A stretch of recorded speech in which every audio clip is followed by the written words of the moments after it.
मोनसे जोलुर बादायलायनाय हाबाफारि गिबियावनो नायगिरि बिथांमोननिसिम आं सुग्लाय सेरफां दख'र दुलाराय बर' फरायसा आफादनि जानानै खुलुमग्रोनाय थाबाय। जोङो दिनै 18 सेप्तेम्बर सुग्लाय सेरफां दख'र दुलाराय बर' फरायसा आफादनिफ्राय थांनाय जि दुलाराय बर' फरायसा आफादनि दैदेननायाव गिबि खेबनि जा बड'लेण्ड सोमावसारनायाव जाय बिथांमोना दुलाराय बर' फरायसा आफादनि जानानै मुंख्लं जालांबाय साबा मानगोनां बिथां मुंख्लंमोन।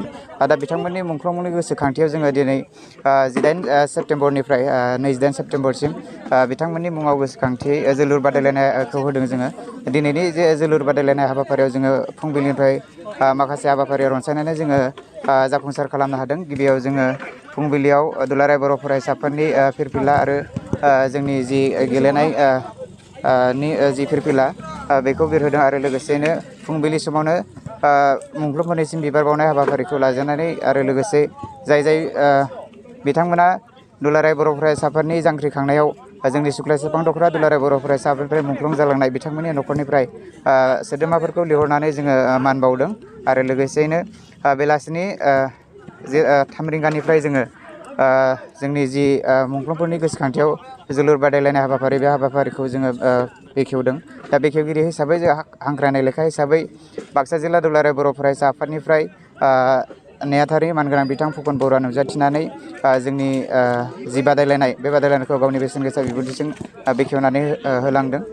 दिनैनि गिबि खेबनि बादायलायनायाव बादायारि महरै बाहागो लादोंमोन नावकाता TYDC क्लाब आरो लोगोसे बिनि हेंथायै गेलेदोंमोन कुमारिकाटा दख'र दुलाराय बर' फरायसा आफादनि बानजायनाय मोनसे हानजाया।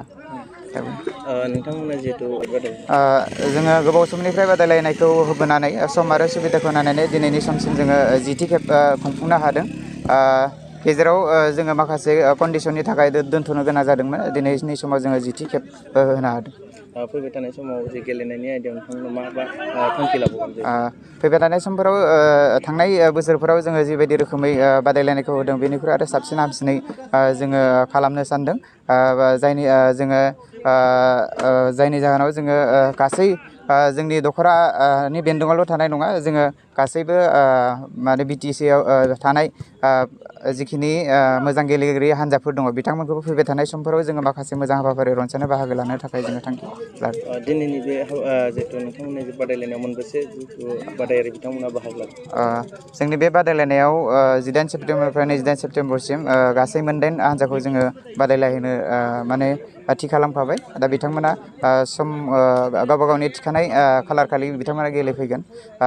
दिनैनि सेथि सानाव नावकाता TYDC आरो कुमारिकाटा मोननै हान्जा गेलेदोंमोन। गाबोन नैथि दिननि गेलेनाय बादायलायनायाव गरेस्वर टाउन क्लाब आरो बिनि हेंथायै गेलेगोन सुग्लाय सेरफां दख'र दुलाराय बर' फरायसा आफादनि हान्जानि बानजायनायाव मोनसे गेलेगिरि हान्जाफोरा बादायलायगोन।